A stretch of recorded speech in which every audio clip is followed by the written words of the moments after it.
안녕하세요. 지장경 강의 시간입니다. 자, 저번 시간 이어서 계속 읽어볼까요? 끓는 물, 타는 불, 도끼, 낫 등으로 남을 해치거나 다치게 하는 자를 만나면 윤회하면서 서로 갚게 되는 과보를 말해주며, 그러니까 좋은 업이든 나쁜 업이든 그것이 다 업보가 되고 빚이 돼서 우리가 이번 생에는 안 갚더라도, 다음 생에 안 만나고 안 갚더라도 언젠가는 결국 만나게 된다는 거예요. 윤회의 흐름 속에서. 그래서 끓는 불, 타는 불, 도끼, 낫 등으로, 그러니까 온갖 수단으로 남을 해치거나 다치게 하면 이번 생에 이걸로 끝나는 게 아니라 다음 생이건 다다음 생이건 윤회하면서 결국은 만나게 되고 서로 갚게 되는 과보를 지장보살님께서 말씀해 주십니다. 야, 얼마나 무서워요. 그래서 가장 큰 왼수가 누구로 태어난다 그러죠? 자식으로 태어난대요. 가장 큰 왼수가 자식으로 태어난대. 이걸 뭐 죽일 수도 없고, 이거는 진짜 막 자식이라서 그냥 피눈물 흘려가면서 안고 가야 되잖아요. 참 무섭죠. 자꾸 좋은 업을 지어야 돼. 무슨 업? 저도 여기 살다 보면 싫은 인간들이 있을 거 아니에요. 예, 뭐 저라고 뭐 다 좋겠어요. 아우, 나 저 인간, 아우 진짜 막 여기 대웅전에다 묻어버리고 싶다 막. 진짜 내가 인과 업보만 없으면 이번 생 저것들 다 수장시키고 싶다 진짜. 이제 웃자고 한 얘기지만, 그 어떻게 해요? 저런 인간 만난 것도 누구 업이다? 내 업이구나. 내 업의 인연이구나. 시작 없는 옛적부터 내가 얼마나 많은 업을 지어왔을까. 아우, 징글징글해요. 그렇죠. 여러분들도 쓰니 인생이 징글징글합니다. 인간들이 징글징글합니다 하시는 분들은 이번 생은 내가 기도하고 염불하고 업장소멸하면서 내가 이번 생에는 좋은 인연을 지으리라 마음에 되새기시기 바랍니다. 알겠죠? 그래요. 계율을 지키지 않고 재계를 범하는 자를 만나면, 재계는 우리 뭐 십제일, 뭐 지장제일, 뭐 관음제일 뭐 이렇게 있죠. 그래서 예전에 초기 불교에서는 육제일이라고 있어요. 무슨 제일? 육제일. 그 다음에 또 후대 오면 십제일, 한 달에 10번. 십제일. 재계라는 게 몸과 마음을 깨끗하게 다스리는 기간을 재계라고 해요. 재계. 그래서 우리 또 재가 신자들은 스님처럼 평생 살 수는 없지만, 한 달에 2번만이라도, 몇 번만이라도, 한 달에 2번만이라도 초하루 보름에 8가지 계를 지키는 팔관제계라고 있었어요. 무슨 제계? 팔관제계 8가지를 지키는 거예요. 그래서 뭐 살생하지 말라, 도둑질하지 말라, 음란한 짓을 하지 말라, 그 다음에 거짓말하지 말라, 그리고 술 마시지 말라. 이 5가지 포함해가지고 또 12시 이후에 아무것도 안 먹는 거예요. 스님들은 5불씩이라는 걸 했거든요. 부처님 당시에. 저도 못 지키고 있어서 민망하지만 12시 이후에는 씹는 거는 아예 먹질 않는 거예요. 음료수, 달달한 음료수 정도는 마실 수 있는데, 그래서 낮 12시 이후, 점심 이후에 아무것도, 그 다음날 아침까지 아무것도 안 먹는 것을 5불씩이라고 해요. 뭐라고 해요?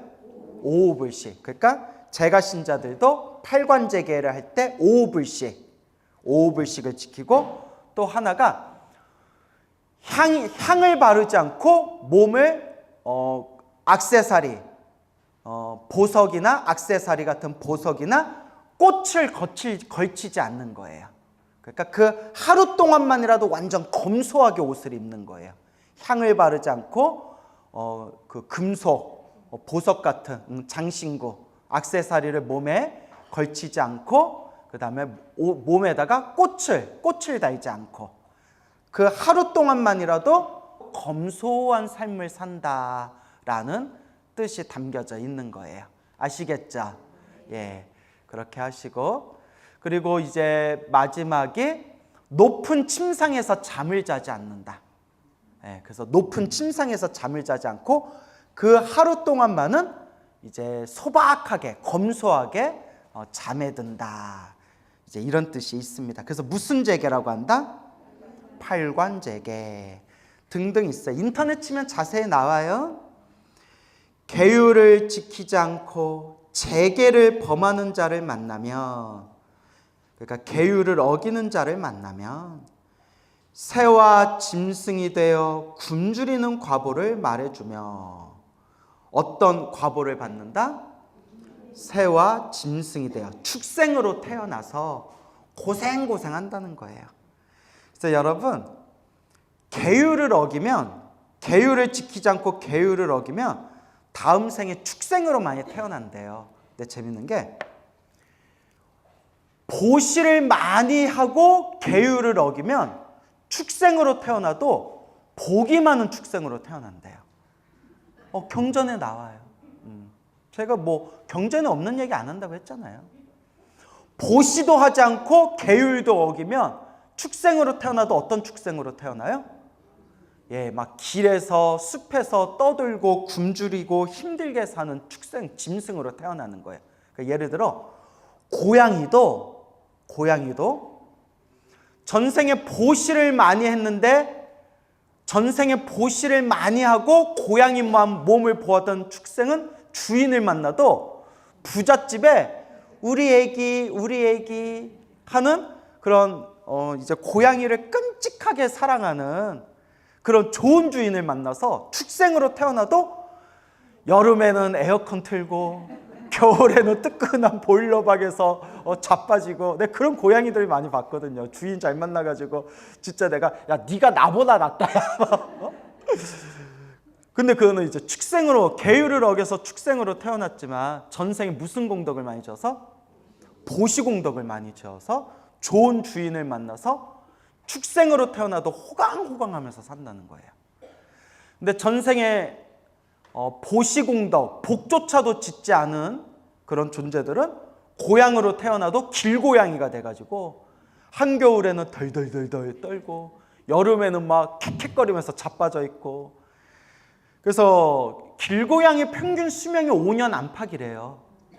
인터넷에 보니까 5년 안, 스트레스도 많이 받고 막 다른 짐승들에 의해서 또 죽임을 당하기도 하고 5년 안팎 정도래요. 길고양이의 평균 수명이. 집에서 잘 기르는 고양이는 막 15년씩 산대요. 고양이들이 15년 살면 우리 인간 나이로 90 이상 사는 거래요. 고양이 키우신 분들 계시나요? 예. 저도 어렸을 때 오기야 금이야 눈에 넣어도 안 아플 정도로 끔찍하게 사랑하던 고양이가 있었는데 집안이 어수선해가지고 예, 그거 생각하면 짜증나요. 그래서 헤어지게 됐는데 다음 생에 좋은 몸 받겠죠, 그죠? 그래서 저는 어렸을 때 고양이를 항상 안고 자고 엄청 고양이를 좋아했거든요. 근데 지금 고양이 키우라면 이제 못 키울 것 같아요. 어렸을 때는 아이고 우리 야옹이 하고 키웠는데 지금은 막 털 묶고 막 여기저기 오줌 싸고 뭐 그러니까 이제는 못 키우겠다를. 그만큼 제가 이제 순수함에서 멀어졌다는 거다. 어렸을 때 순수할 때는 막 쥐 잡아먹고 입에 피가 묻어 있어도 아이고 쥐 잡아먹었어 막 이랬는데 이제는 나 죽었다 캐나도 그럼 어떻게 쥐 잡아먹은 놈은 어떻게 껴안아요. 근데 어렸을 때 그게 되더라니까요. 그래서 느낀 게 큰 스님들이 어렸을 때 애들이 기도하는 게 기도빨이 빠르대요. 왠지 알겠죠? 그만큼 뭐하다는 거예요? 순수하다는 거예요. 그러니까요, 애가 쥐 잡아먹고 쥐 목 떼어가지고 요놈이 쥐를 잡아놓고 마루나 신발 옆에다 갖다 놓는 거예요. 왜 그러나 했더니 이게 주인한테 바치는 거예요. 뭔 얘기인지 알죠? 나 쥐 잡았다 하고 이제 바치는 거예요. 하여튼 이제 지금은 못 키워. 여러분 고양이 좋아하세요? 안 좋아해요? 근데 고양이도 매력이 있는데 또 우리 단양에 우리 아버지 스님이 진돗개를 키우는데 확실히 개들이 또 매력이 있어요. 고양이는 주인을 주인같이 안 보거든요. 그냥 자기 밥 주는 호구 정도로 알잖아요, 고양이들은. 개들은 오직 주인밖에 몰라요. 오직 주인. 예. 그냥 때려 죽여도 부르면 또 올 놈들이 개들이에요. 그래서 나온 욕이 뭐보다도 못한 놈, 개보다도 못한 놈. 그래서 그런 말이 나왔나 봐. 그래서 이제 웃자고 한 얘기인데, 새와 짐승으로 태어나도 자기 복 따라서 다르다는 거예요. 그래서 전생에 복을 많이 지은 짐승들은 이번 생에 짐승으로 태어나도 누구를 만나고? 좋은 주인을 만나서 편안하게 살고, 복조차 없는 짐승들은 이렇게 굶주리는 과보와 고통스러운 축생의 몸으로 살아가게 된다. 이제 그런 의미가 되겠어요. 그렇죠? 그리고 축생 중에서도 제일 복 많은 축생이 뭐냐? 제일 복이 많은 축생들이 주인을 잘 만나는 거라고 했죠. 주인 중에서도 불심이 깊은 주인을 만나는 게 최고로 복이 많은 거예요. 저 아시는 신도님들 중에서도 고양이 키우고 개 키우는 분들, 무릎 위에 고양이 올려놓고 개 옆에다 옆구리에 끼고 금강경 읽고 연불 하신대요. 그거 다 누가 듣고 있는 거예요? 짐승들이 그 옆에서 주인이 연불하고 금강경 읽고 부처님께 기도하는 거 귀로 다 듣고 있잖아요. 그 이번 생에 듣는 것만으로도 공덕이 생긴대요. 그 여러분들도 개나 고양이 키우고 있으면 옆에다 꼭 끼고 같이 읽어주세요. 알겠죠? 예, 그래서 티베트의 스님들은, 티베트에도 개나 고양이들이 있잖아요, 사원에. 개나 고양이들, 사원에 왔다 갔다 하는 개나 고양이들한테 이렇게 먹을 거 주고 우유 주고 하면서 티베트 스님들은 축원을 해준대요. 옴마니 밤매움, 옴마니 밤매움, 옴마니 밤매움. 다음 생에 사람으로 태어나서 부처님 은혜 갚아라. 이렇게 축원을 해준대요. 아시겠죠? 재물을 옳지 않게 쓰는 자를 만나면 구하는 바가 막혀 더 이상 생기지 않는 과보를 말해주며 라고 되어 있죠? 그러니까 항상 가난한 업보를 받는다는 거예요. 뭘 해도, 무슨 사업을 해도 잘 안 되고, 뭐 장사를 해도 일이 잘 안 풀리고 자꾸 장애가 생기는 거예요. 자꾸 장애가 생겨요. 우리 스님들도 불사하시거나 포교당하시거나 뭐 이렇게 중노릇 하면서도 희한하게 자꾸 장애가 생기는 분들이 있어요. 자꾸 장애가 생기는 분들이. 뭐 방법이 없죠. 뭐 하는 수밖에 없어요? 전생에 내가 지은 업보가 두껍구나. 이번 생에 내가 빚이 많구나. 자꾸 염불하고 자꾸 수행하는 수밖에 없죠. 그래서 여러분들도 다음 생, 다다음 생 하는 일마다 경제적으로 하는 일마다 일이 술술 풀리고 재복을 많이 받고 싶으면, 무슨 복? 재복을 많이 받고 싶으면 재물을 옳은 곳에 많이 써라. 알겠죠? 주변에 보시하고 많이 베풀어라. 그래서 저도 알게 모르게 스님들한테 장학금도 드리고, 저 선방에 대중공양도 올리고, 뭐 어디 불사하는 데 있으면 좀 이렇게 저도 보시하고 하거든요. 그러니까 저도 뭐 어떨 때는 한 달에 몇백만 원 보시할 때도 있어요. 예.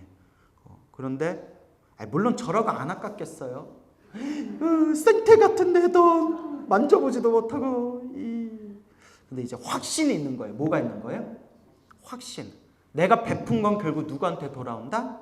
나한테 돌아온다. 그래서 육바람일의 첫 번째가 뭐예요? 보시바람이. 근데 그냥 내가 잘 먹고 잘 살려고, 내가 복 받으려고 보시하는 게 아니에요. 우리 수행자는 성불하기 위해서, 뭐 하기 위해서? 성불하려면 수행을 해야 되고 깨달음을 얻어야 되는데, 수행하고 깨달음 얻는 것도 복이 있어야 된대요. 제가 늘 말씀드리죠. 그래서 복을 지어야 수행도 잘할 수가 있대요. 이거 제 얘기 아니에요. 경전의 말씀이에요. 그리고 중요한 게 중생을 제도해야 되잖아요. 중생을 제도하는 것도 뭐가 있어야 제도할 수 있다? 복이 있어야 제도할 수 있어요. 아니 막 쫄쫄 굶고 있는 사람한테 내가 밥 한 끼라도 주려면 내가 뭐가 있어야 돼요? 내가 재물복이 있어야 남한테 밥도 사줄 수 있고 옷도 사줄 수 있고 그 사람을 편안하게 해줄 수가 있잖아요. 내가 쥐뿔도 가진 게 없는데 다른 사람을 어떻게 편안하게 해줄 수가 있겠어요? 그러니까 성불하기 위해서 널리 중생을 제도하기 위해서는 두 가지를 갖춰야 된다고 했어요. 따라해보세요. 복덕, 지혜. 복덕지혜. 이 두 가지를 갖춰야 된다. 그래서 어떤 분은 복 짓는 것도 우습게 여기고 불교 공부 자기 입으로 참선하고 불교 공부한다 하면서 복 짓는 걸 우습게 여기는 분들이 있거든요. 엉터리로 공부하는 거예요. 이거 제 얘기 아니라 경전에 나오는 말씀이에요. 복이 있어야 수행도 할 수 있고 복이 있어야 중생도 제도할 수 있다.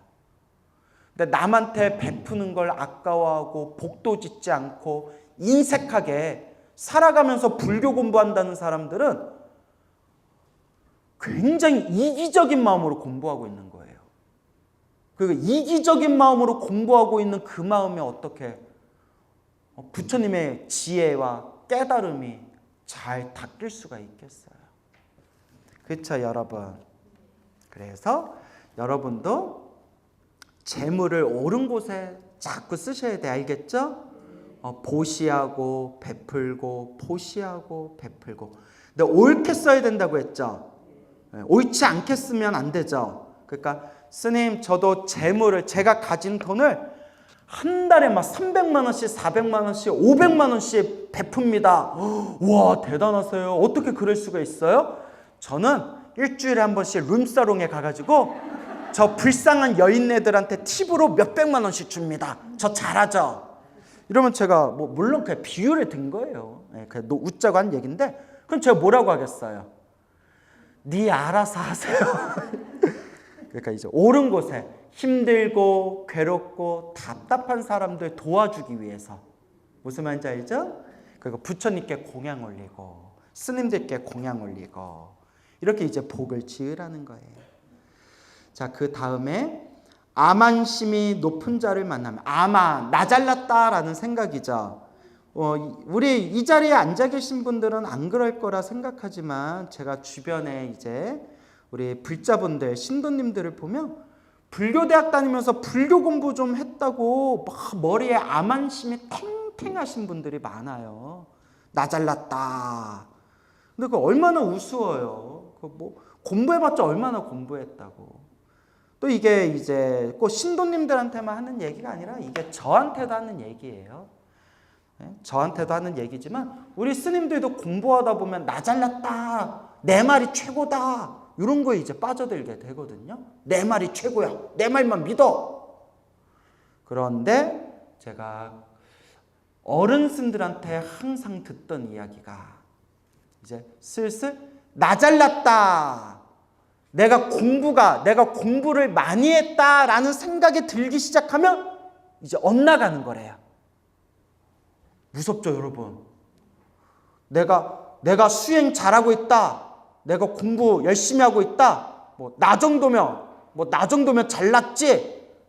이런 생각이 싹 들기 시작하면 이제 딱 삐딱하게 엇나가는 거래요. 그러니까 우리 불자님들도 나 기도 많이 했다. 내가 웬만한 스님들보다도 내가 낫다. 그 절에 다니면서 새로 오신 신도님들 보면서 에휴 아직도 잘 몰라서 저러고 있구나 이렇게 다른 신도들을 보면서 또 무시하는 마음이 생기고 이러면 이렇게 암안심이 생기면 지금 공부 잘못되고 있는 거예요. 알겠죠? 근데 그런 분들이 많아요.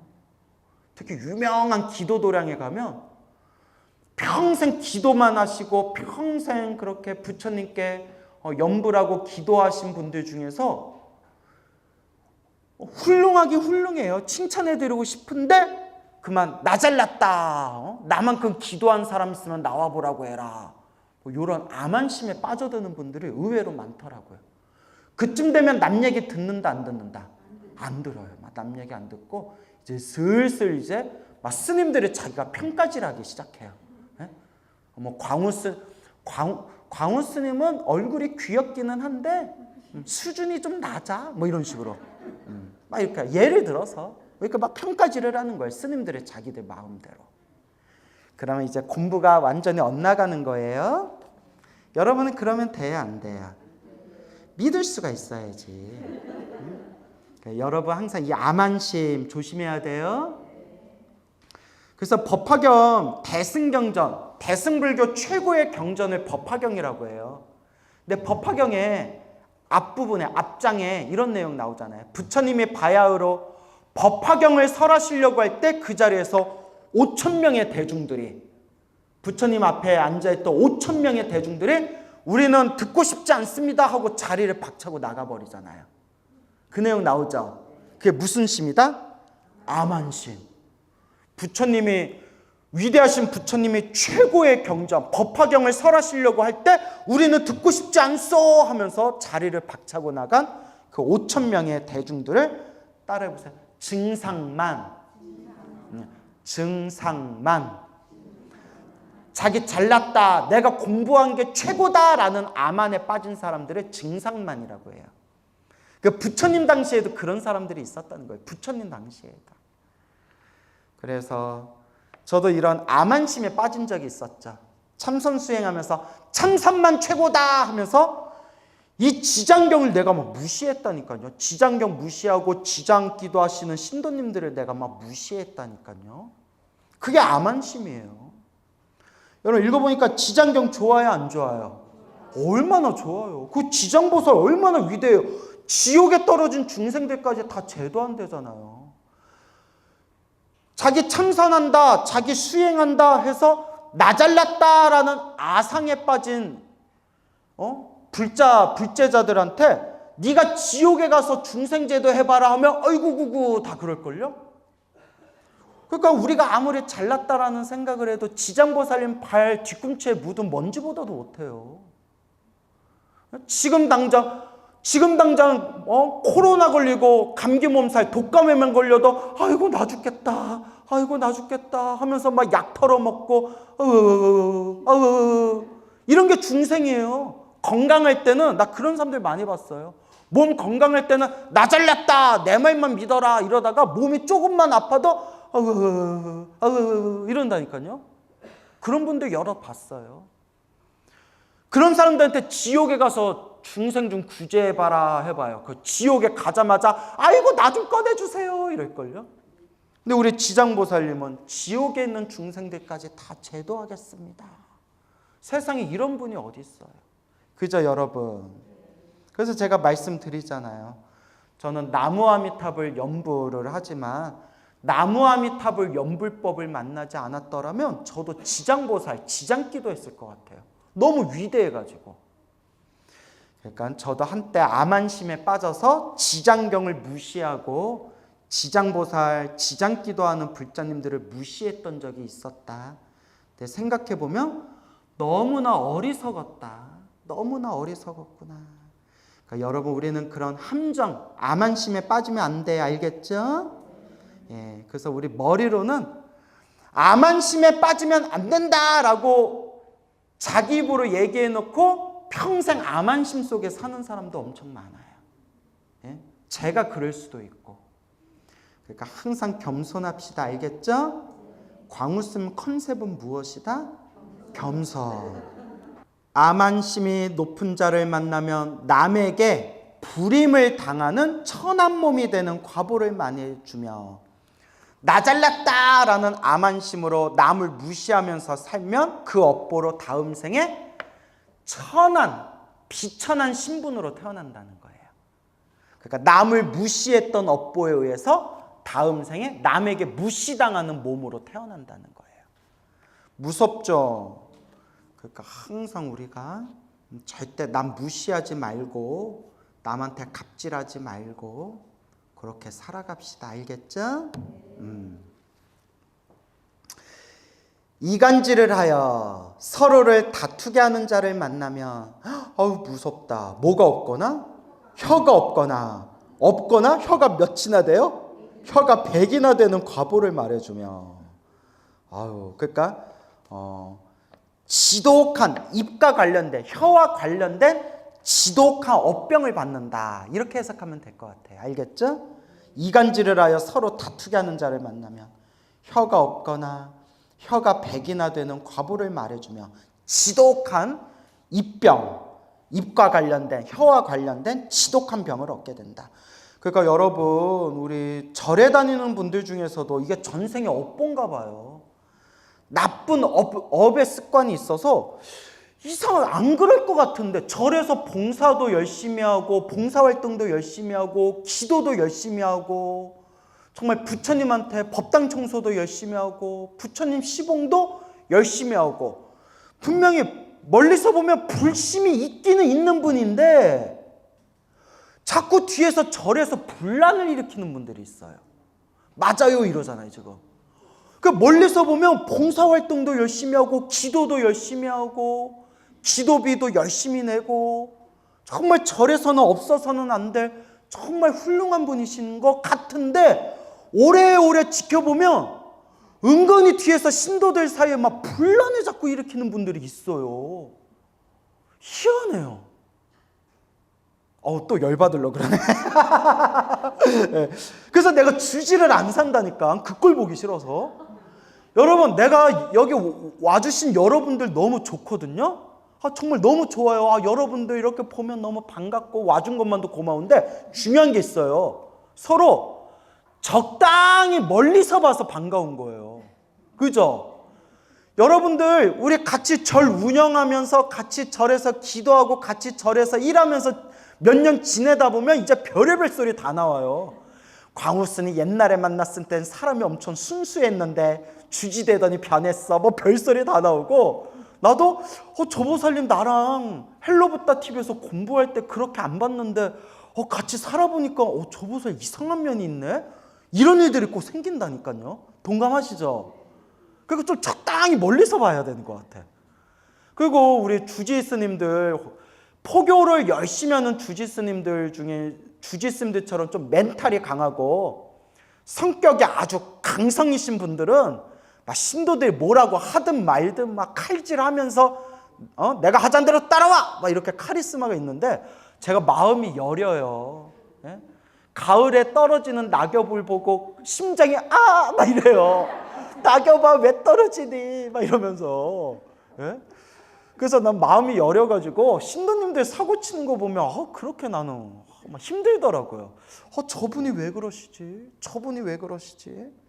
무슨 말인지 알겠죠? 그러니까 이렇게 절에서 분란을 일으키는 분들이 있더라니까요. 그럼 다음 생에 그 업을 다 받는 거예요. 그러니까 여러분은 안 그러시죠? 믿을 수가 있어야지. 웃자고 한 얘기예요. 그러니까 여러분 이게 남 얘기가 아니라 항상 얘기하죠. 우리가 남을 욕하지 말고 남을 바라보지 말고 누구를 보자? 나를 보자. 아시겠죠? 나를 보자. 그렇게 자신의 나쁜 업의 습관에 휩쓸려서 이간질을 하면서 서로게 다투게 하는 자들이 있다. 근데 여러분 이게 신도들만 욕할 수도 없어요. 여러분들 뭐 뉴스 보고 뭐 신문 보면 나오지만 종교인들도 그래요. 성직자들도 자기들 욕망에 휩쓸려서 그러니까 깊이 위로 깊이 들어가면 결국 다 정치판이에요. 아니 불교만 그런 게 아니라 여러분 카톨릭 로마 그 바티칸 있죠. 바티칸 로마 교황청 있잖아요. 바티칸 교황청에 가면 그 교황청의 비하인드 스토리 이런 거 막 책으로 나온 거 신문으로 나온 거 이렇게 보면 중세 시대부터 완전 거긴 정치판이래요. 막 자기네들끼리 암살도 안 돼요. 성직자들끼리. 뭐 암살 사건도 많고 뭐 교회는 안 그러겠어요. 나 목사님한테 직접 들은 얘기인데 목사님들도 자기네들끼리 엄청 대형교회 목사님들도 자기네들끼리 엄청 파벌 싸움하고 엄청 싸운대요. 그리고 뭐 우리도 뭐 남 욕할 필요 없이 우리도 위로 깊은 곳에 들어가면 결국 다 정치판이에요. 하지만 나쁜 거 굳이 볼 필요 있다 없다. 이렇게 연불 열심히 하시고 참선 열심히 하시고 경전 공부 열심히 하시고 전법 포교 열심히 하시는 훌륭하신 스님들도 계세요. 스님들이 다 개판이면 한국불교 벌써 망했어요. 그 와중에도 열심히 수행하시고 열심히 전법 포교하시는 그런 좋으신 스님들도 많아요. 알겠죠? 그러니까 결국은 남 보지 말고 누구를 봐야 된다? 자기를 봐야 된다. 그렇게 우리 스스로 잘 닦읍시다. 알겠죠? 예, 스스로 잘 닦읍시다. 삿된 소견, 그러니까 이제 나쁜 사견이라고 하죠. 사견, 삿된 견해, 삿된 소견을 가진 자를 만나면 무슨 족으로 태어난다? 야만족으로 태어나는 과보를 말해주느니라. 어리석은 소견, 삿된 소견을 가진 자를 만나면 야만족으로 태어나는 과보를 말해주느니라. 그러니까 지장경 입장에서 보면 윤회가 없다, 죽으면 다 끝이다, 이런 소리 하면 무슨 소견에 들어가요? 그 삿된 소견이에요. 죽으면 아무것도 없다, 윤회는 없다, 인과 윤회는 없다, 요딴 소리 하면 이게 삿된 소견이에요. 그럼 뭐예요? 이제는 부처님 경전도 못 믿겠다, 부처님 경전도 후대에 다 편집된 거다, 이러면서 자기 마음대로 막 해석해 버리는데, 또 그게 좋다고 막 박수치면서 당신 말이 맞소, 당신 말이 합리적이요, 당신 말이 논리적이고 합리적이요, 윤회는 없소, 맨날 툭하면 윤회 얘기하는 광우는 그거는 사이비 중이요, 뭐 이런 사람들도 있잖아요. 참 안타깝죠. 그렇죠. 하지만 저는 자신 있게 말씀드립니다. 뭐 제가 윤회가 있는지 없는지 내 입으로는 모르겠고 부처님은 있다고 하셨다, 지장경에서는 있다고 하셨다. 그럼 누구 말을 믿을 거예요? 부처님 말씀을 믿어야죠. 이거 상식 아닌가요? 부처님 경전에 나온 대로 믿자는 게 상식 아닌가요? 이제 그런 상식이 무너지는 말법 시대가 됐어요. 그죠? 그래서 항상 여러분 경전에 의지해서 공부하세요. 알겠죠? 예, 경전에 의지해서 공부하시면 중간은 간다. 55페이지. 이는 지장보살이 연부제, 우리 남선부제, 우리 인간세상 연부제 중생들에게 몸과 입과 뜻으로 짓는 악업으로, 몸, 입, 뜻, 신구의 삼업으로 짓는 악업으로 인해 받게 되는 백천가지의 과보 가운데 일부만을 말한 것이다. 몇 부? 일부만을 말했다. 너무너무 많은데 다 말할 수가 없다는 거예요. 그래서 굵직한 거 일부만을 말했다. 그리고 지장보살은 연부제, 인간세계 중생들이 짓는 갖가지 죄업에 따라 백천가지 방편을 베풀어 교화하느니라. 수많은 방편, 수많은 방법으로 중생들을 교화한다. 그래서 참선이 필요한 중생들한테는 참선해라, 명상이 필요한 중생한테는 명상해라, 연불이 필요한 중생한테는 연불해라, 다란이가 필요한 중생들한테는 다란이를 해라, 독병을 해야 되는 중생들한테는 독병해라, 사경해야 되는 중생들한테는 사경해라, 절을 해야 되는 중생은 절을 해라.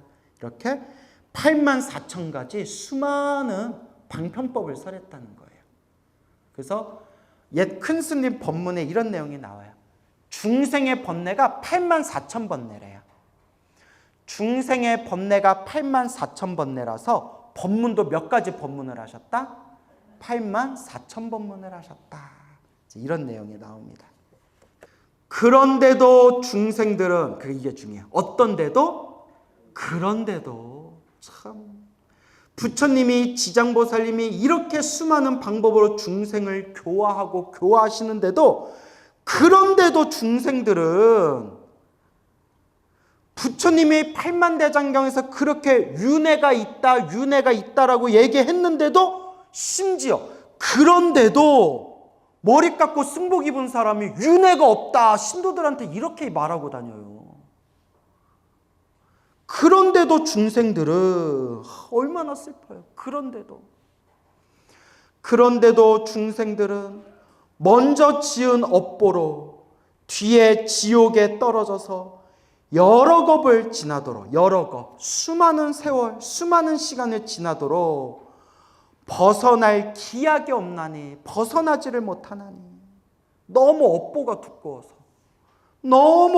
두꺼워서 지옥에서 벗어날 기약이 없나니. 그래도 여러분들은 얼마나 복이 많아요. 이번 생에 무슨 법을 만났어요? 부처님 바른 법을 만났잖아요. 그대들은 사람을 보호하고 나라를 보호하여 그들이 업으로 말미암아 미혹에 빠지는 일이 없도록 할지니라. 그대들은 누구한테 얘기하는 거예요? 그대들은. 이것 봐요. 똑같이 읽고 딴소리 하면서. 저 사천왕한테 하는 얘기잖아요. 그죠? 그대들은 사람을 보호하고, 그대들은 사천왕한테 지금 하는 얘기잖아요. 사천왕한테 공양 올릴 때는 얼마 낸다고요? 4,000원. 저번 시간 말씀드렸죠. 그대들은 사람을 보호하고 나라를 보호하여, 그러니까 그대들은 누구한테 얘기하는 거예요? 사천왕. 그대들은, 사천왕은 사람을 보호하고 나라를 보호하여 그들이, 중생들이 업으로 말미암아 미혹에 빠지는 일이 없도록 할지니라. 근데 여러분, 이제 이런 내용이 나와요. 우리 신중기도 하잖아요. 그죠? 그 불교의 수많은 신장님들이 있잖아요. 수많은 저 신중님들과 신장님들이, 호법 선신들이 불자를 보호하겠습니다라고 맹세를 했대요. 절에 다니는 우리 불자들을 보호하겠습니다 맹세를 했는데, 우리를 보호해 주겠다고 맹세를 했지만 절에 다니는 불자들도 사고 나요, 안 나요? 그 나쁜 일 생겨요, 안 생겨요? 그러면 우리가, 아니 사천왕이 우리를 도와주고 저 신중태화에 있는 모든 신장님들이 우리 불자를 보호해 주신다고 했는데 왜 나쁜 일이 생기고 왜 사고가 나는 거냐? 너무 업이 두꺼우면 못 도와준대요. 결국 그 업은 누가 받아야 된다? 자기가 받아야 되기 때문에. 자기가 지은 업은 자기가 받아야 된다는 우주의 법칙 때문에 신장님들도 다 막아줄 수가 없대요. 그러니까 결론은 결국 누가 닦아야 된다? 내가 닦아야 된다. 라는 결론에 이르게 되는 겁니다. 알겠죠? 자꾸 닦는 수밖에 없어요. 염불하고 기도했는데도 나쁜 일이 생긴다면, 여러분 귀에서 피가 나도록 말씀드렸죠. 내가 크게 받을 업보를 어떻게 받고 있는 거다? 작게 받고 있는 거다. 업장이 소멸하고 있는 과정이다. 사천왕은 부처님의 이 말씀을 듣고 눈물을 흘리며 슬피 탄식하다가, 왜 슬피 탄식을 했을까요? 중생들이 안타까워서. 이렇게 부처님이, 이렇게 지장보살님이 우리가 행복해질 수 있는 방법을 설해 주시고 수많은 방편법으로 중생을 교화해 주시고 우리를 어루만져 주시는데 누가 못 알아들어요? 중생들이 못 알아들어요. 그래서 제가 충격받은 게 그거예요. 부처님이 이렇게까지 말씀하셨는데도 딴 사람도 아니고 다른 종교 믿는 사람들도 아니고 절에 다닌다는 사람들이, 부처님을 믿는다는 사람들이, 심지어 머리 깎고 승복 입은 사람들이 윤회는 없다, 윤회를 못 믿겠다. 딱 제 마음이에요. 슬피 탄식하는 마음이 나오는 거예요. 불제자인데 부처님 경전을 못 믿겠대. 제 마음이 느껴지세요? 나도 나를 모르는데 여러분이 나를 어떻게 알아요? 나도 내 마음을 모르겠는데. 그래서 여러분, 그래도 내가 전생에 착한 뿌리가 있어서 부처님 이렇게 좋은 말씀을 만났다. 그래도 내가 전생에 성근이 있어서 내가 부처님 경전의 말씀을 믿고 의지할 수 있는 그런 복을 타고났다라는 마음으로 이렇게 이 지장경의 말씀을 잘 의지하시기 바랍니다. 알겠죠? 예. 합장을 하고 물러났다. 사천왕은 부처님의 이 말씀을 듣고 눈물을 흘리며 슬피 탄식하다가 합장을 하고 물러났다. 지옥 명호품 있죠? 이거는 별 내용이 없어요. 지옥의 이름들에 대해서 쫙 나열하고 있어요. 한번 읽어볼게요. 그때 보현보살 마살이 지장보살께 말씀하셨다. 와, 누가 출연하셨어요? 보현보살 마살. 모든 중생을 제도하겠습니다. 원력을 세운 분을 보살이라고 한다고 했죠? 그 보살들 중에서도 으뜸되는 분들을 뭐라고 부른다고 했어요? 마살. 그래서 우리가 흔히 문수보현이라고 해요. 문수보현. 문수보살은 지혜를 상징하고 보현보살은 실천을 상징하고, 그 보현보살을 상징하는 게 대표적인 게 보현보살, 보현행원품 들어보셨죠? 보현행원품. 그래서 헬로부다 TV에서도 이제 지장경 마치면 이제 보현행원품도 한번 공부해 볼 거거든요. 또 이제 준비하고 있는 게, 그래서 대승불교 최고의 경전을 화엄경이라고 하고, 화엄경의 내용이 너무 많아요. 방대한데 화엄경의 가장 핵심을 뽑아라 하면 옛 어른 스님들이 보현행원품이다 라고 했어요. 보현행원품. 그래서 실천을 상징하는 보현행원. 그런 게 있다 정도만 알아두세요. 요새 시대가 너무 좋아졌어요. 인터넷만 치면 보현행원품 공짜로 다 볼 수 있어요. 그리고 유튜브에 들어가면 보현행원품 강의하신 분들 법문도 많더라고요. 그래서 보현행원. 그래서 여러분은 부처님 가르침이 보여요, 안 보여요? 보연? 안 보연? 보연. 그래서 보인다 해서 무슨 보살이에요? 보현보살. 보연? 웃자간 얘기예요. 그때 보현보살 마살이 지장보살께 말씀하셨다. 인자시여, 어진 분이시여, 어질린 어진 분이시여. 그래서 인자시여. 요새 이제 사람들이 한문씩 표현을 모르니까 별의별 일이 다 생기나 봐요. 예전에도 말씀드렸던 것 같은데, 요새 젊은 학부모들도 다들 이제 인터넷 세대다 보니까 책을 많이 안 읽어서 그런지 문해력이 많이 떨어진대요. 들으셨죠? 그래서 뭐 학부모들한테 요새는, 우리 때는 공지문을 이렇게 프린트로 보내주는데 요새는 카톡으로 다 보낸대요. 그렇다면서요. 애가 없어가지고 요새 학부모한테 이제 카톡으로 다 보낸다는데, 내일 중식은 어쩌고 저쩌고 보내니까 답장이 왔대요. 아니, 한식도 있고 양식도 있는데 꼭 중식이어야 돼요? 이렇게. 중식이 뜻하는 게 뭐예요? 점심을 뜻하잖아요. 그죠? 그런 게 있고, 또 그거 아세요? 우천시에 장소를 옮기겠습니다. 그러니까 야, 우천시가 새로 생긴 시야? 야, 우천시가 언제 생겼어? 그러니까 옆에 있는 사람이 더 황당하겠다. 경기도에 새로 생겼잖아 이러더래. 우천시가. 우천시가 무슨 뜻이에요? 비 오면 우천에. 그리고 이와 관련해서 추후 공고하겠습니다. 추후 공고하겠습니다 했더니, 야, 추후 공고는 어디 공업고등학교야? 이러더래요. 예? 실제로 있었던 일들이래요. 그래서 여러분, 무비스님 아시죠? 예, 무비스님. 저번에 범어사 법문 갔을 때 무비스님한테 인사드리고, 요새 사람들이 한문 공부를 많이 안 해서 이 불교를 많이 어려워합니다. 불교가 한문으로 다 구성되어 있잖아요. 그러면서 제가 요 얘기를 들어드렸더니 막 배를 잡고 웃으시더라고요. 진짜냐고. 이제 어른께서 황당하셔가지고. 또 얼마 전에 들었는데, 어떻게 이제 10분 이해가 되십니까? 했더니 30분은 더 봐야 될 것 같은데 이러더래요.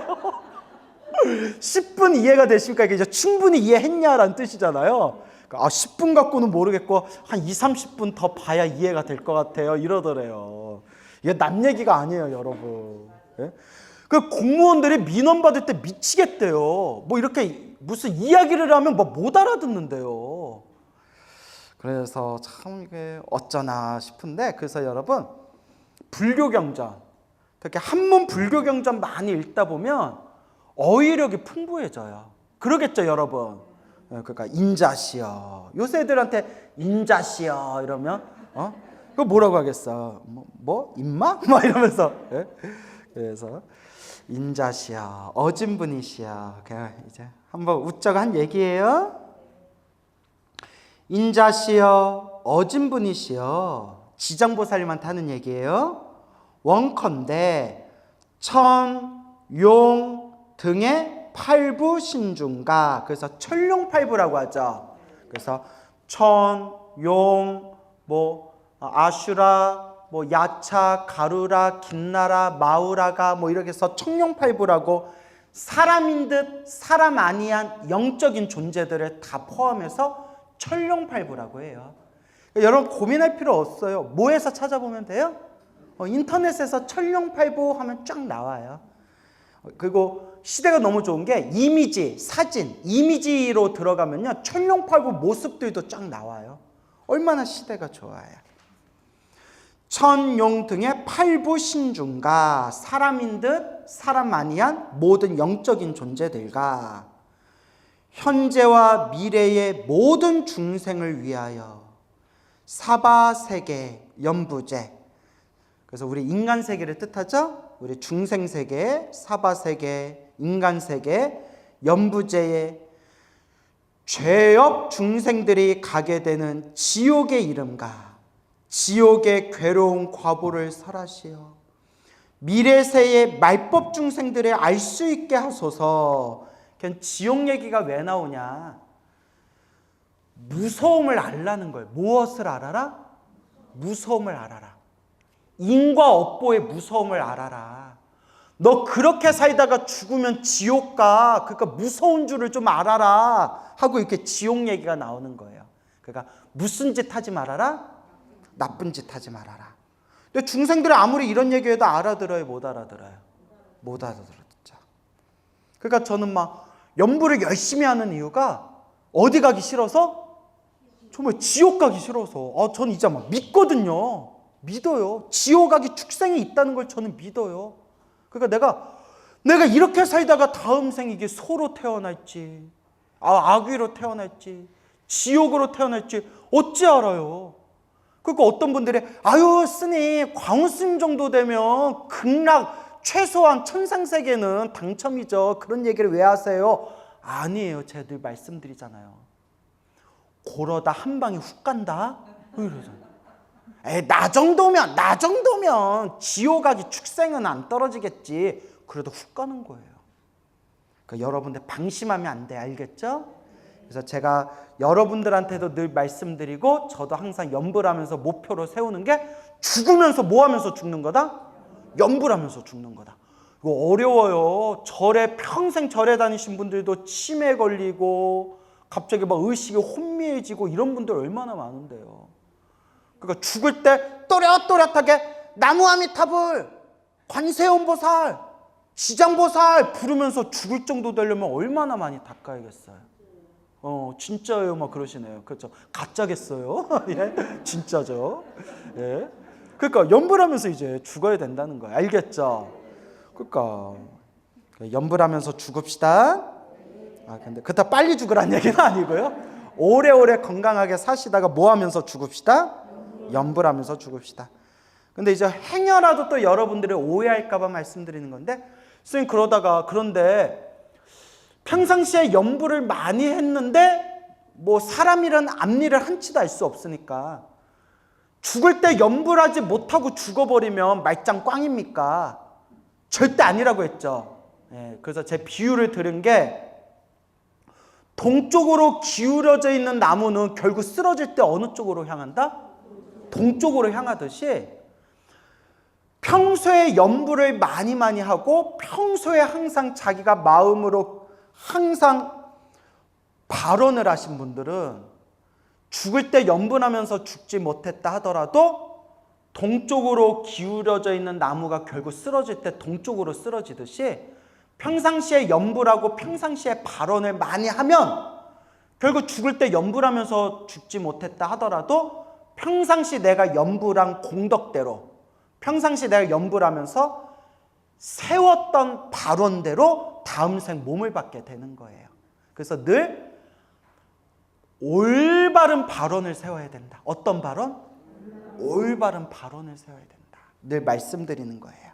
알겠죠? 네. 미래세의 말법 중생들이 알 수 있게 하소서. 인자시여, 내 이제 부처님의 위신력과 보현보살님의 힘을 입어 지옥의 이름과 죄업의 과보에 대해 간략히 말씀드리겠습니다. 이건 이제 지장보살 대사에 알겠죠? 지장보살님이 인자시여 할 때 요 인자시여는 누구를 가리키는 거예요? 보현보살 가리키는 거예요. 헷갈리지 마세요. 보현보살이 지장보살에게 인자시여 할 때는 누구를 가리키는 거예요? 지장보살을 가리키는 거고, 또 지장보살이 대답할 때 인자시여 하는 거는 또 누구를 가리키는 거예요? 보현보살 가리키는 거예요. 알겠죠? 인자시여, 연부제 동쪽에 철이산이 있습니다. 이거 예전에 다 설명드렸죠? 철이산이 있습니다. 그 산은 매우 깊고 험하여 해와 달의 빛이 닿지 못하므로 어둡고 깜깜하며 큰 지옥들이 많이 있습니다. 그래서 동쪽 철이산의 깊은 곳에 있는 지옥의 이름이 극무간지요, 대아비지요, 사각지요, 비독지요, 화전지요, 협산지요, 동창지요, 철거지요, 철상지요, 철우지요, 철이지요, 전인지요, 전려지요, 장동지요. 이러다 내가 숨 넘어가겠다. 왜 이렇게 많아? 포주지요, 유아지요, 경설지요, 좌수지요, 소각지요, 다만지요, 철안지요, 쟁론지요, 철수지요, 다진지옥 등입니다. 인자시여, 철이산 안에는 이와 같은 지옥의 수요가 한도 끝도 없습니다. 지옥이 엄청 많다는 거예요. 그래서 자기가 지은 업보대로 흘러간다는 거예요. 이어서 또 지옥이 있으니 규환지요, 발설지요, 분뇨지요, 동쇄지요, 화상지요, 화구지요, 화마지요, 화우지요, 화산지요, 화석지요, 화상지요, 화량지요, 화응지요, 거화지요, 박피지요, 음열지요, 소수지요, 소각지요, 토자지요, 화옥지요, 철옥지요, 화랑지옥 등이 있습니다. 나오죠? 그래서 지장경을 읽으면서 요 지옥 이름을 부르잖아요. 지옥 이름을 부르면서 지장경을 읽으면서 모든 중생이 고통에서 벗어나게 해주세요. 모든 중생이 행복하게 해주세요. 축원하며 요 지옥에 한번 쉴 수가 있대요. 지옥 중생들이. 아이고 고맙습니다 하고 한번 쉬는 거예요. 참 신기하죠. 네가 봤어? 하면 모르겠습니다. 다만 그렇다는 얘기가 있습니다. 그래서 또 유명한 얘기가, 새벽마다 우리가 종을 치잖아요. 새벽 저녁마다. 새벽이나 저녁에 땡 종을 치면서 연불하면서 파지옥 진원 옴 하면서 진원을 외우면서 연불하면서 종을 땡 치면 그 종소리가 지옥까지 들린대요. 종소리가 들리는 동안 지옥이 쉰대요. 요 휴식 타임. 그래서 지옥에 한번 이렇게 종소리 들릴 때 지옥의 고통에 그 종소리 들릴 동안 이렇게 쉴 수가 있대요. 그런 불교설화들이 있어요. 알겠죠? 참, 그러니까 여러분 지옥 떨어지면 돼요, 안 돼요? 여러분 지옥 떨어질 것 같아요, 안 떨어질 것 같아요? 떨어질 것 같아요? 그러면 안 되죠. 다만 방심하지는 말아라. 알겠죠? 나 정도가 뭐 떨어지겠어? 그러니까 방심하지는 말아라. 근데 여러분은 지옥에는 안 떨어질 것 같아요. 이번 생 지장경 공부했으니까. 무슨 말인지 알죠? 예, 그래서 또 저텐다 이렇게. 자, 그래요. 지장보살님이 항상 지장보살 부르든 관세음보살 부르든 항상 염불 하세요. 알겠죠? 저는 염불을 안 믿을 수가 없고 부처님 불보살 가피를 안 믿을 수가 없어요. 나도 체험했지만 너무나 많은 불자님들이 너무나 신비로운 가피를 생생하게 체험했기 때문에 안 믿을 수가 없다니까요. 안 믿을 수가 없어요. 내가 그 불교 TV에서 수없이 법문했지만 관세음보살님 친견하신 스님 이야기, 죽음이 코앞에 왔을 때 불보살님 가피로 살아난 이야기, 심지어 나 이번에 그 추석 연휴 때 이번에 제가 항상 명절 때마다 저한테 선물을 보내오시는 노비구니 스님이 계세요. 그러다 이러면 안 되겠다. 이번에 나 새 책도 새로 나왔는데 내가 책 하나 이렇게 사인해서 내가 좀 갖다 드려야 되겠다 해서 추석 연휴 때, 연휴는 이제 저도 휴일이니까 그 스님께 제가 찾아가 뵌다고 했는데 제 연세가 거의 백수예요. 백수. 즉 90 중후반이신가 90 중순이신가 그런데 아직도 목소리가 정정하세요. 스님, 늘 스님 법문 듣고 있습니다. 광우 스님. 너무 고맙습니다. 광우 스님 하면서 명절 때마다 전화 오시는 비구니 스님이 계시는데 그분이 누구시냐? 혹시 기억나는 분 계신지 모르겠어요? 저승 갔다가 염라대왕 만나고 오신 비구니 스님. 기억나세요? 여러 번 얘기하는데 그분이에요. 내가 그분한테 몇 번을 물어봤어요. 이거 진짜냐? 스님 말을 못 믿는 거 아닌데 진짜 저승사자 따라서 염라대왕 만나고 왔냐? 스님, 내가 어떻게 부처님 제자인데 거짓말을 하겠습니까? 유튜브에서 다시 보기로 보세요. 지장경 강의 들어야죠.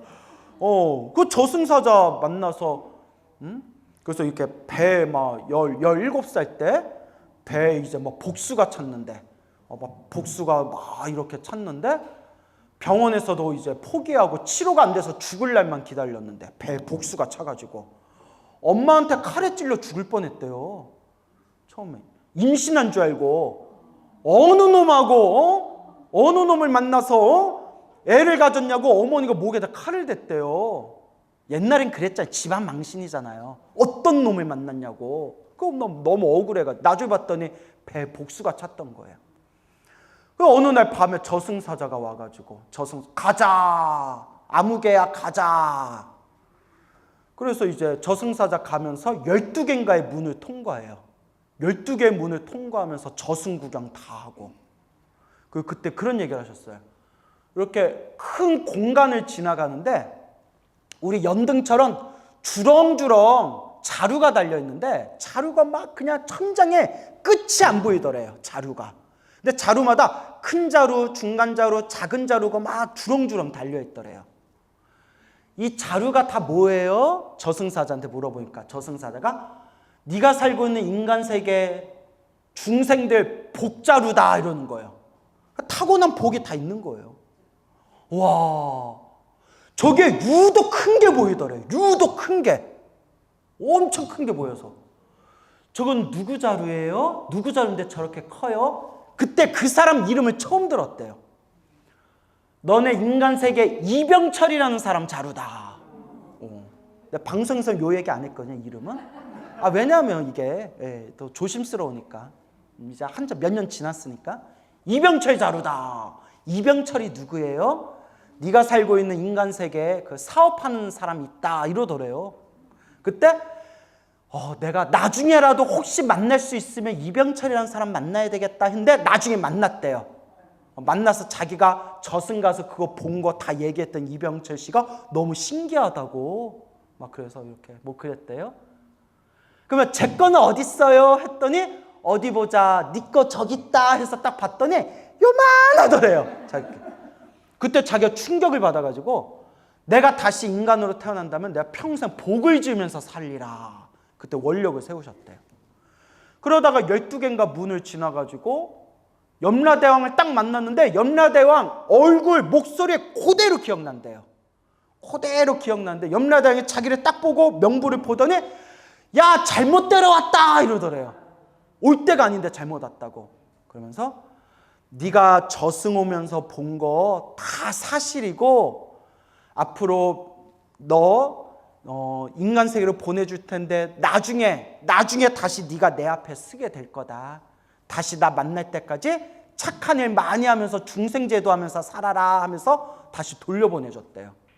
그래서 다시 저승사자 따라서 집으로 딱 와가지고 집에 와서 저승사자한테 저 발에다 주셔서 고맙습니다 하고 방에 들어와서 딱 정신을 깼더니 꿈인 듯 꿈이 아닌 듯 너무나 생생한 그 저승에 갔다 온 게 딱 이렇게 기억이 나는데 그 꿈 꾸고 나서 배 복수찬 게 저절로 사라졌대요. 명이 이제 늘어난 거죠. 그리고 이제 나중에 머리 깎고 출가하셔서 평생 그렇게 보살행을 닦은 그 비구니 스님이 계세요. 그 비구니 스님. 그래서 저 강북구의 인과선언이라고. 강북구의 인과선언. 그러니까 인과선언. 나중에 한번 찾아가 보세요. 강북구에 계시니까. 그래서 내가 몇 번은 그랬어요. 스님 말을 의심하는 게 아닌데 이게 무슨 전설의 고향 같아서 그렇습니다. 진짜입니까? 근데 내가 책으로 봤으면 안 믿었을 수도 있어요. 나도. 어떡해요? 90이 넘으신 비구니 스님이 또렷또렷한 똘망똘망한 또렷또렷한 눈빛으로 스님 한치의 거짓도 없습니다. 제가 말한 거 한치의 거짓도 없습니다. 이러는데 여러분 그러니까 죽음의 끝이라고 생각하지 마세요. 이제 여러분 이제 우리 염라대왕 만난다니까요. 염라대왕 만날 때 여러분 뭐라고 하실 거예요? 복 짓고 왔냐? 선업을 짓고 왔냐? 악업을 짓고 왔냐? 하면 여러분 뭐라고 하실 거예요? 당당하게 이렇게 말할 정도는 돼야죠. 왜 이러세요? 저 광우스한테 지장경 배운 사람이에요. 이렇게. 이거 지장경 공부했냐? 와, 왔다시. 그래요. 염라대왕님 죄송합니다. 남아미탑을. 그러니까 죽은데, 지장경에 염라대왕 이야기 나오잖아요. 그죠? 저승왕 이야기, 무독귀왕, 귀신들의 왕, 무독귀왕 이야기 나오고 하잖아요. 그러니까 여러분, 인과를 무서워해라. 무엇을 무서워해라? 인과를 무서워해라. 그래서 이제 죽은 뒤에 아무것도 없다고 생각하면 안 돼. 그래서 여러분 오히려 무당들이나 무속인들이 오히려 죽은 뒤에 사후의 세계를 더 간절히 믿어요. 자기들은 신령들하고 소통을 하잖아요. 자기들은 귀신들하고 소통을 하니까 안 믿을 수가 없는 거예요. 그렇다고 제가 무속 믿으란 얘기는 아니고 우리 이제 부처님 정법을 믿는데 그렇게 무시할 수 없는 영적인 세계가 있다는 거예요. 알겠죠? 그 지장경에서 다 얘기하고 있잖아요. 근데 나 지장경도 못 믿겠다 하는 분한테 제가 뭔 얘기를 하겠어요? 스님 전 지장경도 못 믿겠습니다 하는 분한테 제가 무슨 얘기를 하겠어요? 예? 스님 지장경 말씀이 사실입니까? 사실이다. 어떻게 증명하시겠습니까 스님? 그럼 내가 지장 찍겠다. 지장경이니까 뭘 찍어야 돼요? 지장 찍어야죠. 내가 지장 찍겠다고. 아시겠죠? 그러니까 믿을 사람은 믿고 믿기 싫은 사람은 안 믿고 예나 지금이나 그냥 자기 업대로 사는 거예요. 그죠? 근데 우리는 전생에 복을 많이 지어서 이번 생에 무슨 법을 만났구나? 부처님 법을 만났으니 잘 닦읍시다. 그 별 말도 안 되는 별 이상한 그지 같은 이상한 사이비절에 다니지 말고요. 지장보살이 지옥에 떨어져서 울고 있길래 내가 천도해줬다 이런 별 그지 같은 이상한 사이비절에 다니시면 큰일 나요. 난 그 절 다니는 신도들이 너무 불쌍해요. 얼마나 전생의 업보가 두꺼우면 이번 생에 사람으로 태어나 이렇게 소중한 부처님 법을 만났는데 기껏 다니는 절이 이상한 사이비절에 다니잖아요. 얼마나 업보가 두꺼우면. 그래서 여러분 우리 그냥 부처님 말씀 경전을 의지하면서 공부합시다. 알겠죠? 이 지옥들 속에 또 작은 지옥들이 있는데 하나나 둘만 있는 것도 있고 셋이나 넷인 것도 있고 100이나 1000개가 있는 것도 있으며 그 이름 또한 제각기 다릅니다. 지옥마다 이름이 다 달라요. 결국 자기 업보대로 가는 거예요. 인자시여 이 지옥들은 모두 연부제에서 악업을 행한 중생들이 업에 따라 과보를 받는 곳입니다. 무엇 따라? 그 업은 누가 지었어요? 자기가 지었어요. 여러분들은 이제 선업을 지어야 돼요? 악업을 지어야 돼요? 선업을 지어야죠. 선업 중에 최고의 선업이 무슨 공덕이라고 했죠? 연불공덕. 네, 또 딴소리하고 계세요? 연불공덕이 최고의 공덕이래요. 그러니까 보시도 하고 계율도 잘 지켜야 되지만 항상 무엇하는 습관을 들여라? 연불하는 습관을 들여라. 아시겠죠? 그래서 늘 연불하셔야 돼요. 업의 힘, 업력. 업의 힘은 매우 커서 수미산, 우주에서 가장 크다는 산이 수미산이에요. 업의 힘은 매우 커서 수미산을 대적하고 큰 바다보다도 깊어 능히 성스러운 성도를 가로막습니다. 그러니까 부처님 법을 못 만나는 것도 뭐예요? 업의 힘, 업보예요. 부처님 법을 만났는데도 사이비절 다니는 것도 뭐예요? 그것도 업보예요. 업의 힘은 너무 커가지고 수미산으로도 닿을 수가 없고 큰 바다보다도 깊고 성스러운 도를 가로막는데 아무리 좋은 얘기 부처님 아무리 소중한 심오한 말씀을 해줘도 자꾸 딴짓하는 거예요. 아무리 팔만대장경에 윤회가 있다, 인과업보가 있다라는 얘기를 해줘도 안 믿는 거예요. 그래도 나는 안 믿는다. 부처님 경전을 눈앞에 갖다 줘도 못 믿겠대요. 이거 다 후대에 편집된 거래요. 못 믿겠대요. 그런 분한테 무슨 말을 하겠어요? 이게 바로 업보의 무서움이에요. 무엇의 무서움? 여러분, 지장보살에서 가피 받은 분들한테 지장보살이 있냐 없냐, 지장경을 믿냐 안 믿냐 이런 말이 의미가 있어요 없어요? 의미가 없어요. 자기가 가피를 자기가 체험을 했는데. 여러분, 저 아시는 비구니 스님이 또 체험하신 거지만 죽을 꼬뱀을 만났을 때 관세음보살 간절히 연불하다 마치 꿈결처럼 환상처럼 관세음보살의 모습을 친견하고 관세음보살님의 모습을 친견하면서 죽을 고비에서 살아남으신 그 비구니 스님한테 관세음보살이 정말 있습니까 없습니까? 관세음보살 연불하면 정말 효과가 있습니까 없습니까? 물어보면 그분이 뭐라고 대답하겠어요? 그러니까 자기가 맛을 봐야 돼요. 그러므로 중생들은 조그만 악이라 할지라도 가벼이 여겨서는 안 됩니다. 조그만 나쁜 짓이라고 하더라도 가볍게 생각하지 말아라. 이런 거 보면 막 무서워요, 저도. 그래서 그냥 믿을 건 뭐밖에 없어요? 연불밖에 없다. 아무리 지독한 악인 중생도 죽으면서 연불하면서 죽을 정도가 되면 아무리 악한 중생도 지극한 마음으로 연불하면 다음 생에 사막도에는 안 떨어진대요. 지옥악이 축생에는 안 떨어진대요. 이거 다 경전에 나오는 말씀이에요. 죽은 뒤에는 털끝만한 것에도 과보가 있어서 그대로 받는다는 거예요. 털끝만한 것도 묻히지 않고 그대로 받는다는 거예요. 여러분들 친구한테 1,500원 빌려놓고 까짓거 1,500원 몇 푼이나 된다고 하고 까먹었던 것도 뭐 해야 돼요? 몇 배로 갚아야 된대요. 왜냐하면 이자가 늘거든요. 이자가 붙잖아요. 자, 그래서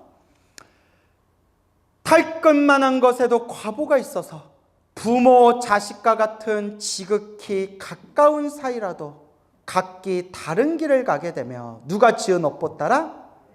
자기가 지은 업보 따라 지극히 가까운 사이라더라도 죽은 뒤에는 각기 다른 길을 가게 되며 서로가 혹 만나더라도 업보를 대신 받을 수는 없습니다. 그러니까 여러분 지장경 읽으면서 이제 점점 이해가 가시죠? 제가 여러분들한테 이런 얘기 자주 했잖아요. 불자로서 신행생활해야 되는데 알아야 할 가장 기본이 되는 내용은 어디에 다 나와 있다? 지장경에 다 나와 있다. 그게 이제 마음에 와 닿으시죠? 그대로 나오잖아요. 서로가 만나더라도 업보를 대신 받을 수는 없습니다. 자기 업은 누가 받아야 돼요? 자기가 받아야 돼요. 이제 부처님의 위신력을 입어 지옥에서 죄 때문에 고통받는 이를 대략 말하오니 바라건대 인자시여 잠깐 이 말을 들으소서. 보현보살이 말씀하셨다. 내 오래전부터 사막도, 지옥아기 축생 사막도의 과보를 알고 있었음에도 지장보살님의 말씀을 굳이 듣고자 하는 까닭은 후세 말법시대 악행 중생들로 하여금 지장보살님의 말씀을 듣고 불법에 귀토록 하고자 함입니다. 보현보살은 다 아는데 누구를 위해서? 중생들을 위해서 제가 다시금 듣고자 하옵니다. 중생들을 위해서. 그러니까 우리 불보살님들은 자신을 위해서 살지 않아요. 누구를 위해서 살아요? 중생들을 위해서 살아요. 그래서 사홍서원의 첫 번째가 뭐예요? 중생 무변 서원도. 중생이 무변, 끝이 없는 중생이지만 끝이 없는 그 중생들을 다 뭐하기를 서원합니다?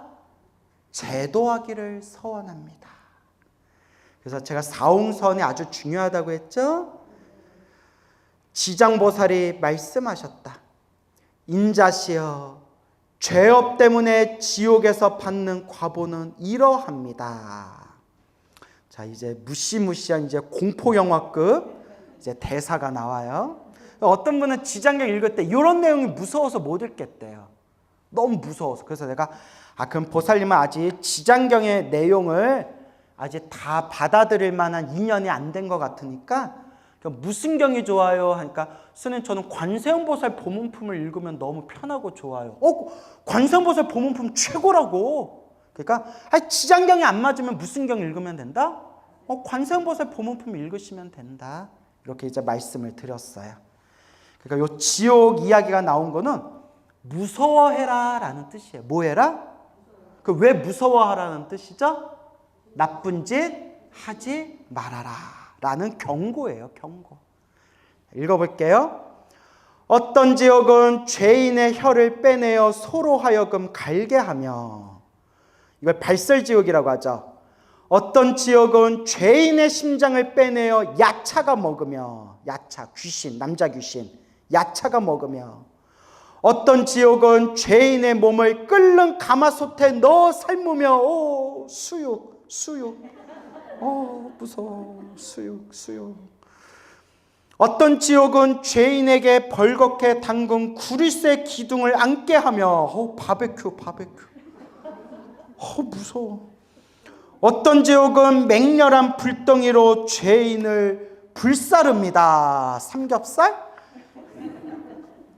너무 무서워. 내가 무서워서 그냥 웃자고 한 얘기예요. 너무 무서워요, 여러분. 또 어떤 지옥은 온통 찬 얼음뿐이며, 어떤 지옥은 끝없이 똥오줌뿐이며, 어떤 지옥은 빈틈없이 화살이 나르며, 화살이 막 박힌다는 거예요. 어떤 지옥은 많은 불창으로 찌르며, 어떤 지옥은 가슴과 등을 치고 때리며, 어떤 지옥은 손과 발을 태우며, 어떤 지옥은 쇠 뱀이 몸을 감으며, 어떤 지옥은 무쇠 개에게 쫓기며, 어떤 지옥은 무쇠 나귀에게 끌려다닙니다. 인자시여 이러한 죄보를 받는 지옥에는 각각 100,000가지의 형벌 도구들이 있는데 모두가 구리, 쇠, 돌, 불로 된 것들이며 이 네 종류의 도구도 죄업의 과보로 인해 생겨난 것들입니다. 내가 지은 업보로 생긴 도구들이라는 거예요.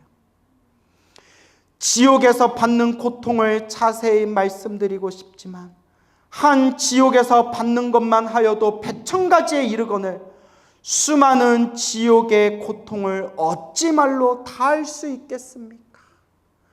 네, 이제 부처님의 위신력과 보현보살님의 질문을 받들어 대략 말씀드린 것이 이와 같습니다. 더 자세히 설명하고자 하면 겁이 다하여 또 마치지 못할 것입니다.